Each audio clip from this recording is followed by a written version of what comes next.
All right, everybody. Cheers and salutations. Hard Lens Media is back. We are live every Monday through Friday at 9 a.m. Central on YouTube, Rockfin, Rumble, Odyssey, and Kick. And starting off our show today, especially for those watching us here on Can TV, we have returning guests, none other than someone who I agree with in regards to third parties and independents making an impact in our political infrastructure. Give it up for good friend of the show. He is the host, commentator, founder, leader of the Larry Sharpe Show, all the way from New York City, even though Chicago-style pizza is superior. Give it up for Larry Sharpe. How you doing, my fellow Marine? What's up? My stomach's bugging me. I had some Chicago pizza, and it's like my stomach's bugging me now because it's not that good. But besides that, I'm doing fine. I think you might. I think you might have frozen up. So I'm glad that the internet didn't say anything.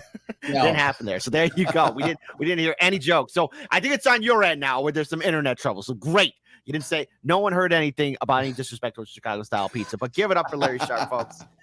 So first of all, there's a lot happening in your city, and I want to first give it up to Dr. Jill Stein and good friend of the show, Jose Vega. They're both running as independents, and as I've covered on this show, especially with my interview with Jose Vega, which was a few weeks ago, he's trying to get as many signatures as possible to get on the ballot.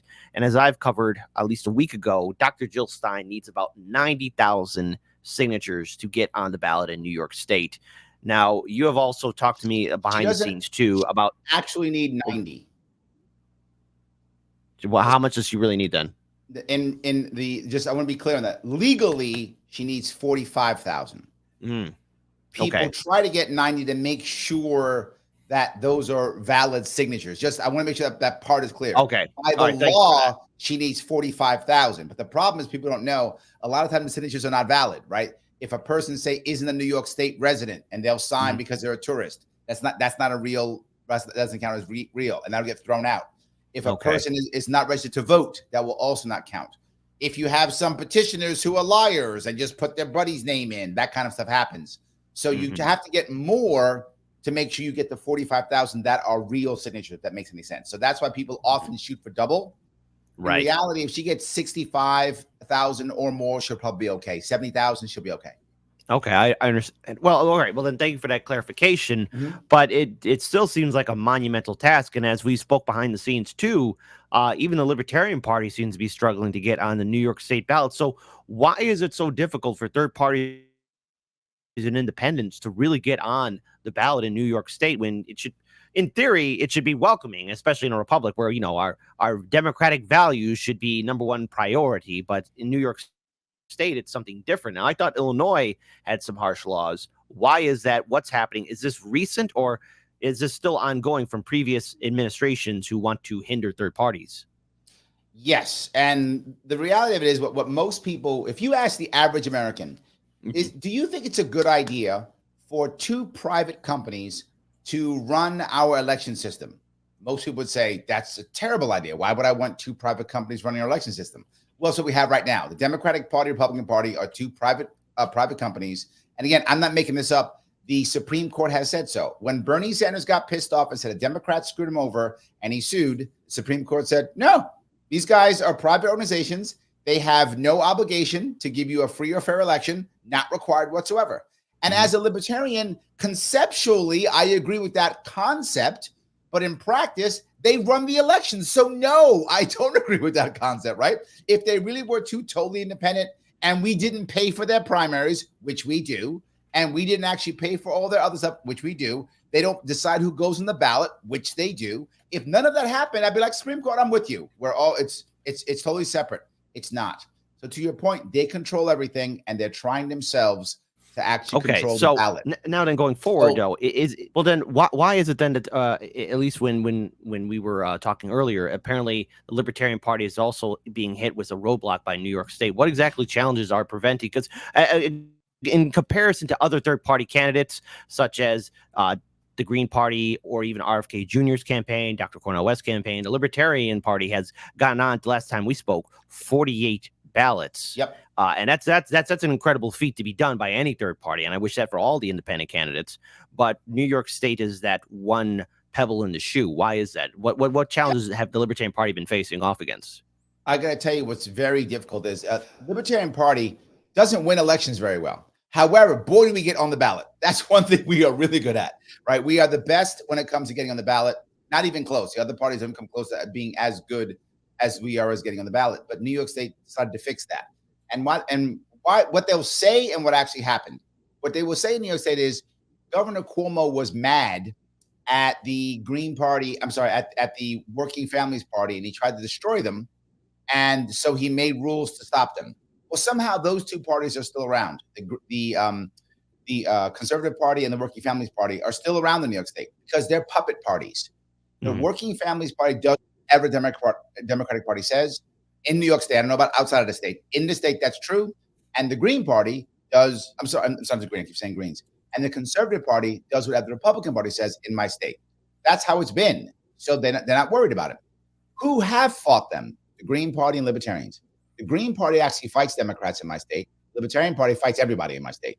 So because we do that, that's when they wanted to change things. Believe it or not, I'm going to pump myself up here, but I'm just being very forward.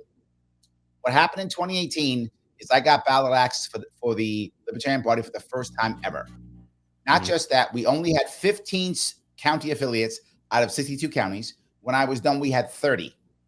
Not just that, we had 0 elected Libertarians. By 2019, after I got us on the ballot permanently, we had 107.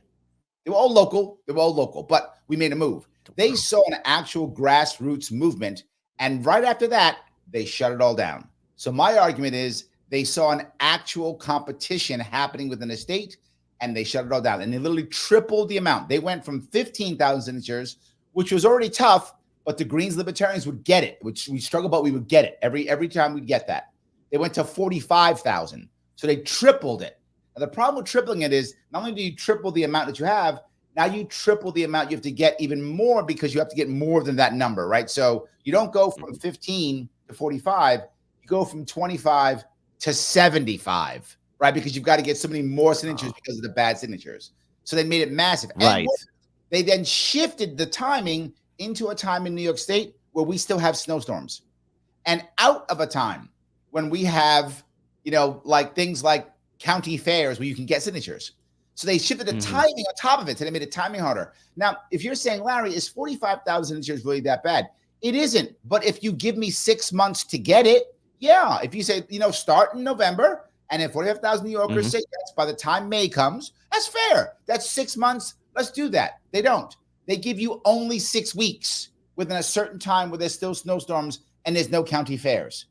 So they went out of the way to make sure no one gets it. And since then, no one has gotten it.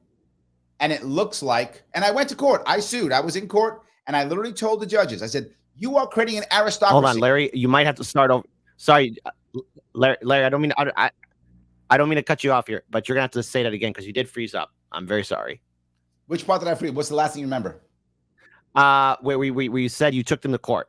Yes, I took them to court, and I actually told them, look, you are creating an aristocracy here in New York State. You are making to where only the tip-top people can run. You've got to be a gazillionaire, or you've got to be already in the system. And that actually happened. And it's there now, and the judges did not care. One judge literally said, she literally came out and said, these laws are made to keep people off the ballot. It's fine. He literally said it openly, did not care. Was like, that's a good thing. So, yes, I'm sorry. I keep yapping away, but you asked why. Fine. That's what happened. No. And so with all these legal issues, it comes no surprise then why many third parties and independents are really struggling now in New York State. And I fear that there will definitely be a unfortunate click, copy, paste by other states to do the same, because there's this consistent ongoing war of independent candidates facing off against not only corporate media but the two-party system, and especially in this election cycle. And the reason why I hope not is a lot of people are mad that RFK Jr. is running. I am not. I am happy he's running. And the reason why I'm happy he's running is he has brought more people to understand ballot access than libertarians have in the last 50 years because of his popularity. I understand that completely, but what I find fascinating though is that how the media is still attacking third parties. I've never seen them attack them at this rate before, because obviously, let's be clear here, the Democratic primary was lackluster, mediocre. When you have Cenk Uygur, Marianne Williamson, and Dean Phillips, I mean, talk about a triple bore threat where you're going to fall asleep and probably wake up in 10 years because they were so boring. There was nothing really to cover from the Democratic primary. And the DNC made it clear, especially with it coming here in Chicago, that Biden is going to be their nominee. But with third parties now, you see RFK Jr. being attacked. You see Jill Stein being attacked. You see Cornel West. I have my criticism of his campaign, but nonetheless, he's being attacked. And of course, you see libertarians and other candidates, third-party candidates that are being denied ballot access. And this is happening under a Democratic administration. So I want to get your thoughts on this, knowing that this is happening under Joe Biden's administration. And I think you've covered this. I've spoke about this too, but we have to bring this up again. If this was happening under Trump, so many people will be screaming from the rooftop how you have a presidential administration denying ballot access to candidates, including one of the main parties, the Republican Party, where Trump had to fight to get on the ballot. And not only that, there were numerous states that were doing everything they could to try and remove him from the ballot, but the Supreme Court blocked that. So what are your thoughts on of Biden right now, of this administration, not only going after third parties, but removing ballot access so that people can't be able to vote for a third-party candidate of their choosing? Two parts to this. The first part is I am not shocked at all. It's been happening forever, right? But finally the light is on it, which is why I'm glad Cornel West is running too, right? I remember people asking me like, Larry, you're a libertarian. Would you vote for Cornel West? If he was on the ballot and the other two guys were, yes. I'm third party all the way. Look, obviously I'm libertarian. I would prefer libertarian to win. But I would take any third party because the system is broken. To your exact point, Kit, you're exactly correct. The system is broken. Anyone who can break a hole so the rest of us can run through, I'm in. I don't care who breaks a hole. Let it be Cornel West. Let it be Libertarian candidate. Let it be RFK Jr. Let it be Jill Stein. I don't care. Break a hole so the rest of us have a shot to get in. Your point is good, is bad and good. Let me give you why. It's bad because they're going out of their way to smear these people.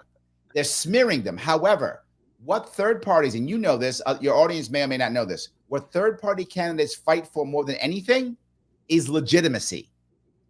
If they attack us, we become legitimate, right? So I'm okay with the attacks. Let them attack us. Let them call Jill Stein crazy. Let them call RFK Jr. crazy. Let them call whomever. Good. The more they do that, the more legitimate we become. That they're not making us weaker. The problem is the only tools they have is hammers.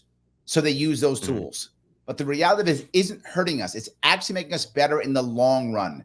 I think we all do. But there's a lot of people who haven't heard of Jill Stein. They're going to hear about it now because Joe Biden's going to attack her all day long. A lot of people haven't heard about Cornel West. They're going to hear about him now because attack him all day long. So I'm actually okay with that concept, right? If that makes any sense. Now, Trump versus Biden.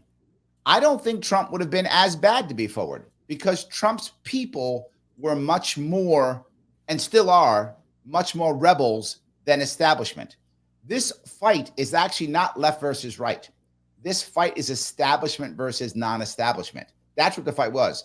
And to be forward, Bernie showed us this in 2016. Trump showed us this in 2016 too. He did also. The country's been screaming for a rebel for a long time.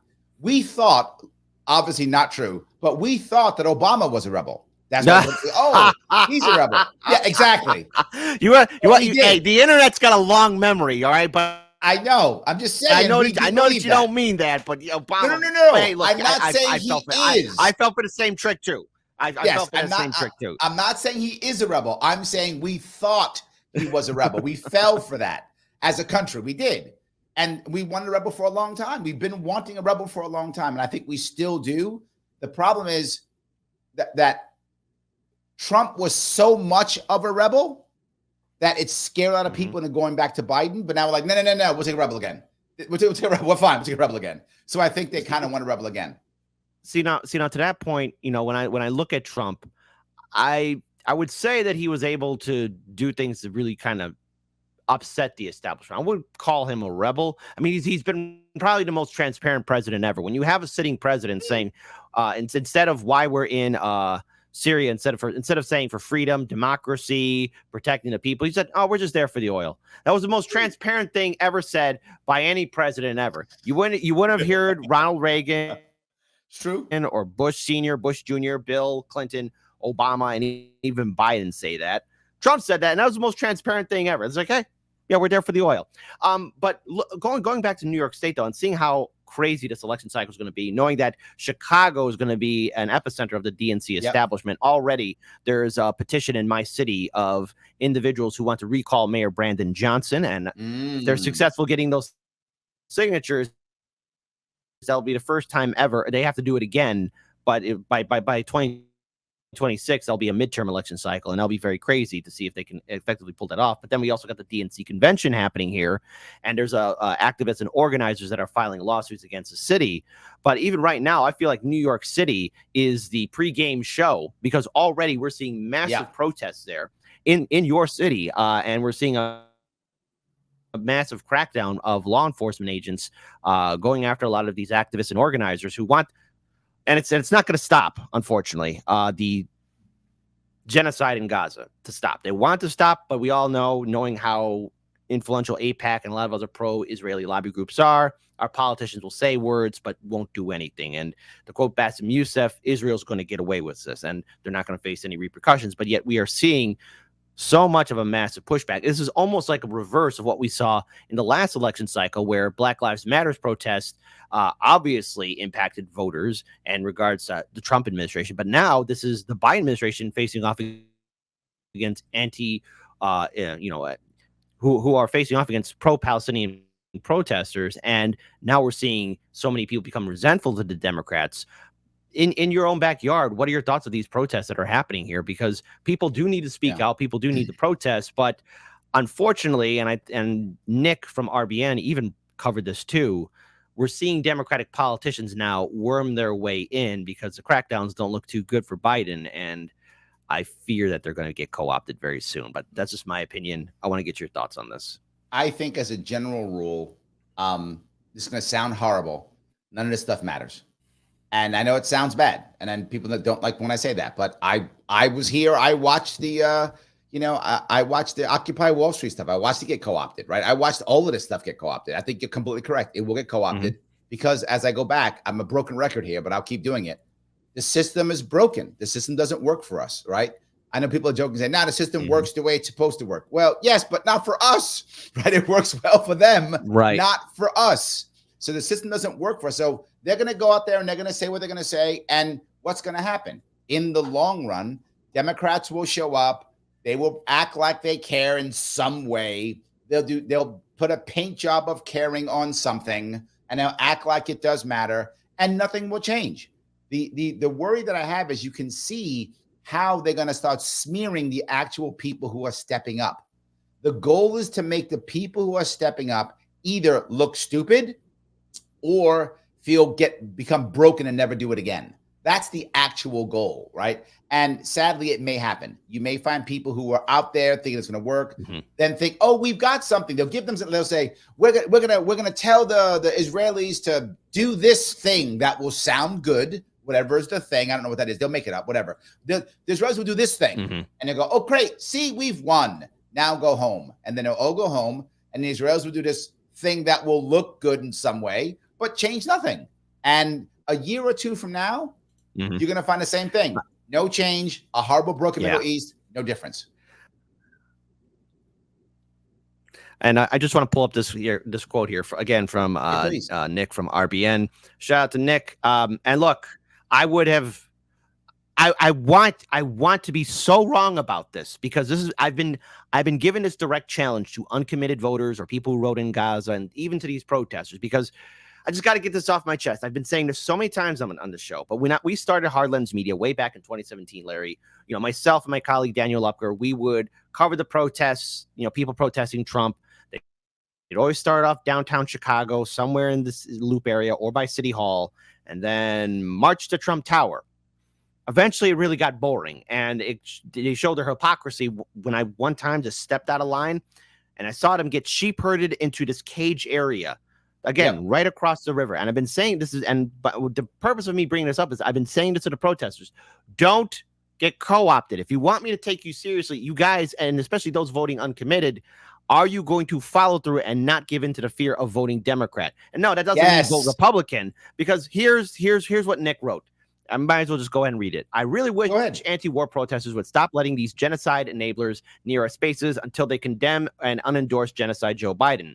They are using you as campaign props, and they are. I really wish people understood we don't need these sellouts to legitimize our movements. And I wrote down here, I was worried about hold on, let me read a little bit more because I don't want to be disrespectful. Hold on.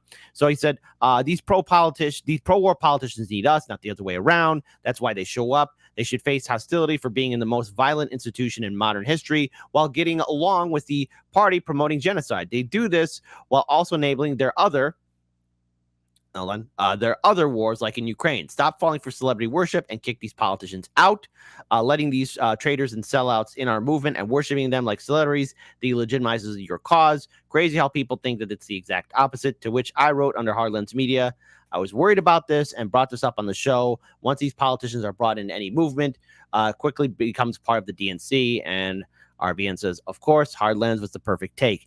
And I want to be very clear. I don't want this take to be correct. I want. I hope you're wrong, but I do. Fear I hope that you're it wrong. Will happen. Yes. I hope you are wrong. Yes. But sadly, I don't think you're going to be wrong on this one. This is one of those things where it's like, aha, you were wrong. But go ahead.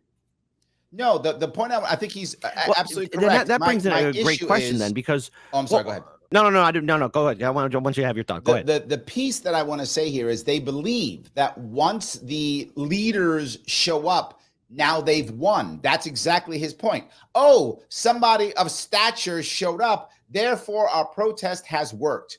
And I would say you're right, Kit. The boss or top person has shown up. Now we are co-opted, right? The reality of it is what you want to do is you want to take action. And this part, again, I'm a broken record, but I'll keep saying it. You are right. We must vote third party no matter what. Why? These guys do not care about us or what's going on at all. What they care about is their power. Imagine if all of a sudden 20 or 30 or 40% of the people voted third party, whether Trump or Biden wins, whether your local Democrat or Republican wins, who cares? They're the same person anyway in the long run. But that many people voted third party, oh my God, they would have to change. They would have to. Now take that and then add what Roger Meadows was talking about. You start adding ballot initiatives, citizens ballot initiatives, you start changing the game. You can begin to actually change the game. And that's what I want to happen. They have to become afraid. If they're not, right now, Joe Biden's not afraid of those protesters. He knows at least half of them, minimum half, are not going to vote. Probably 2/3 of them are not going to vote. Right. And then in the end, they're going to get scared because they're going to yell, Orange man bad, Trump evil, most important election of our time. If you don't support Joe Biden, the world's going to end. And of those 1/3 who are going to vote, 2/3 are going to vote for Biden anyway. So he knows this already. So that's why they're worried. It is for me something that I've seen come full circle. And doing this from 2017, starting off on the radio, I had this high hope, this ideal version that maybe people would wake up, but I'm seeing it once again repeat itself. And my grandfather, he was spot on. He's told me before, I've seen this before, Kit. This is nothing new. Nothing that you're seeing is brand new. It's just new to you. It's not the first time. And I know. And may he rest in peace. Because now the older I get, the more I realize this man's on point. So when I'm old, I'll be like, no, I saw this before. This isn't anything new. It's not the first time. And it's not the first time where we've seen nations be complicit to horrific war crimes, genocide, corruption, and people being indifferent. How do we actually build something, especially in this day and age where we're seeing such a massive wave of censorship? Already, the U.S. administration, Joe Biden, is banning TikTok, and TikTok has a year to divest itself from ByteDance, which is its parent company. And then in Australia, we have wonderful politicians who want to hold X accountable for showing controversial imagery of that bishop being stabbed and saying that's violent imagery, to which I have to say, well, wait a minute, hold on. If it weren't for X or TikTok, people would not be seeing these horrific war crimes happening in Gaza or any other major current event. It's almost as if the Pandora's box of censorship is happening. And you have dealt with it. I have dealt with it. Our colleagues across the political spectrum have dealt with internet censorship. I got to get your thoughts on this. TikTok ban, and of course, Australia declaring war on Elon Musk and X. Let me touch a couple of these. Go ahead. People are asking in the chat, like, would people actually change? And I think at one point, people have to, because to your point, what do we have to do? We have to build infrastructure. That's the key, right? Mm-hmm. The key isn't just a revolutionize, but it's to organize. Organize is critical. You have to organize. And sadly, most of us are bad at it. Why? We haven't had to. So we don't do it, right? Our communities haven't had to organize. We've fallen back to government programs and government this and government that. And communities are really bad at organizing as a general rule, right? Unless government helps them. We have to organize. The more we organize, the better. We have to build infrastructure, right? If Jill Stein does well, if RFK Jr. does well, if Cornel West does well, the question is, will there be infrastructure afterwards? That's what I've asked too. Yes, probably with Jill Stein, because the Green Party exists. It does have some infrastructure. So there probably will be some. If she does very well, maybe more people will come in. Maybe it'll build up more. But the odds are Cornel West and RFK Jr. will not leave any real infrastructure. That's the odds. They won't. Libertarian Party has good infrastructure. It will have infrastructure. But the Libertarian Party is not enough. I love my party. It's not enough. We need more, right? There's one advantage of this time. Right, we may have up to 6 or 7 people on a ballot in certain states. That would be amazing. Right. Some are only going to have 2. But if we have more people working, we can create what I call single issue coalitions. We need more single issue coalitions. If we have infrastructure, we can push it to where it actually works. That's piece one. Your next piece you're bringing up. You're exactly right when it comes to TikTok. I want to see that happen. It's a censorship. Yes. When it comes to go ahead. I want to hear your thoughts on this TikTok stuff because you know this is going to hit us hard too. They're going to come after all of us. TikTok is not about censorship. TikTok is about controlling data. That's what TikTok's actually about. The American government wants to make sure that it controls all the data that TikTok has. That's what it wants. It's actually about data more than anything else. Already, the American government already can take whatever it wants and censor and attack people all day long and do whatever it wants, but it has to have data to do so. Once they target you, Kit, they have to have evidence to put you in jail. TikTok has the evidence. So I got to make sure I own TikTok so that I can squeeze somebody to give me the data so I can put you in jail, right? That's the whole point, right? That's what I want to do, is put you in jail or scare you into stopping or shut you down. That's what TikTok is about. Australia is basically a communist state now. Australia has become a dictatorship. Canada is trying its best to be that. All of the former British Empire. No, the only parts of the British Empire that did not fight are all becoming communists. I would say maybe call them neoliberal instead of becoming communist. You know what I'm saying? Yes, I hear you. But when it comes down to it's especially, I don't know if you're familiar with the Australian senator that's on the warpath. I mean, obviously there's the prime minister, but there's an Australian senator too who is extremely unhinged with her warpath, and she has even cited how the U.S. wants to come after TikTok as the same way of coming after Twitter. And so when we have to get our message out there, will there be enough pushback? Because once this election cycle is over, I see people being burnt out or either that not getting engaged. And when you talk about infrastructure, I brought this up after I use this as a case point for 2016. You know, the Greens, especially here in my state, Illinois, you know, left something to be desired. I saw them host huge events at big venue areas. And as time went on in 2017 and going into 2018, the venues started getting smaller and smaller. People didn't turn up as much. And of course, many people just started to become dismissive about it, not caring. And now with censorship happening, with TikTok potentially could be gone. I don't think TikTok's going to go away, but we're seeing this control by the government, by the media, by corporations to control data, to control information.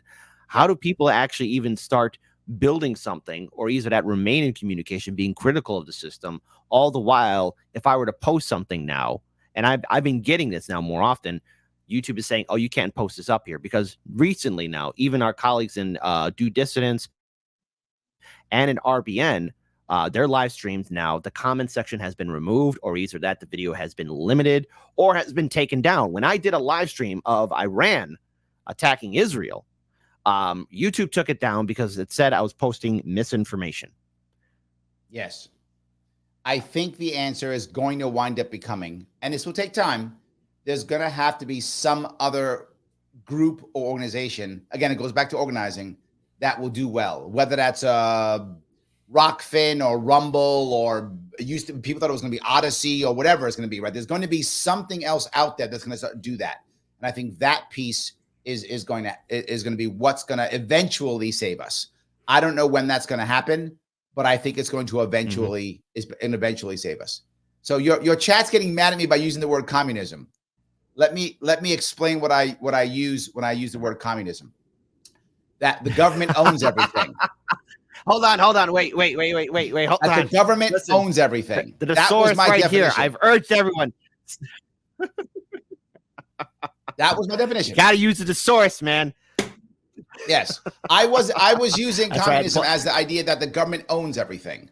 That's what I was saying, because that's what I see communism as. If you think that's not communism, then I guess you have the wrong definition. But that's what I see happening. Australia is trying to own everything, own all the guns, own all the information, own everything. That is how I use communism. That's why I said communism for that. If you guys are mad at me, I'm sorry, but that's what I thought. That's why I said it. Hey, look, I love my audience. Everyone has their different perspectives and points of view. But when it comes, because when people call Chicago communist utopia, I'm like, no, it's a neoliberal corporatist utopia. No, it's a damn dictatorship, sadly. And dictatorships can be communist, and dictatorships can be capitalist. Dictatorships can be anything, right? Dictatorships can be anything. So that's the ownership piece, what I was talking about. So yes. Yes. All right. Well, first of all, by the way, for a final note too, because we have to continue on with the rest of our main show. We got a lot more to talk about. In regards to some of the work that you're doing, especially in New York State, have you been reaching out to a lot of groups who are wanting to do worker co-ops or either that citizen ballot initiatives? Because after this election cycle, the fight is still ongoing. And also, where can people follow you online for your show, the Larry Sharpe Show? I've been a guest on his show, folks. Yep. If you want to see some fire debates, conversations, check out the Larry Sharpe Show, please. 10 out of 10. It is I'm glad I've been on there I think more than 5 times now, I think. So there we go. So everyone, if you haven't checked it out, you've had some great guests on there too. So first of all, what kind of ballot initiatives and programs are happening in the state right now that you want to help promote? And also, where can people follow you online? I'm still trying to get people. I'm always trying to support independent candidates to the best of my ability. Some people who are running independently, Diane Sayer is running for Senate here in New York State. I think she'll get on the ballot. I think she will be able to make it. They probably won't challenge her because in New York State, a Senate run does not get you ballot access. So generally speaking, the leaders don't care if she runs. So she'll probably get on the ballot. Jose Vega, I know, has to get on the ballot too. He is running here in the Bronx. Independent, trying to fight the power in the Bronx, which I think is great. I'm having him actually on my show, I think next week. So he'll be on next week. So absolutely, I'm all about, as I say, third parties, all about independent parties. I know it has to happen. I'm hoping it's the future. If you want to check out what I'm doing, just check out Larry Sharpe, Sharpe with an E, on all the things. I'm on all of them. I'm on Twitter and Facebook and Rumble and YouTube and all the things. Put on Larry Sharpe, you will find it. Fantastic. As always, Larry Sharpe, glad to have you on the show. Always happy to collaborate. Folks, we're going to be continuing on the rest of our main show into our CAN TV audience on Channel 21. That's right. Heartlands Media is on TV. And from what I found out, Larry, our show is very popular amongst the viewing audiences here in the great city of Chicago. So not only are we taking over the internet, we're taking over public television here in the city of Chicago, and then we're going to take over the world. But nonetheless, so there we go. So everyone else who's watching us, check us out on all of our social media platforms. Please follow Larry Sharpe on all of his social media. In this YouTube video clip, I will be posting all of his links so you can follow him on all the social media platforms. It's the right thing to do. It's the one thing to do. And check out all sources of information. Larry, as always, looking forward to coming back onto your show. You're always welcome here. We're going to be continuing on the rest of our main show. Thank you so much for being on our show, Larry. Thank you, sir.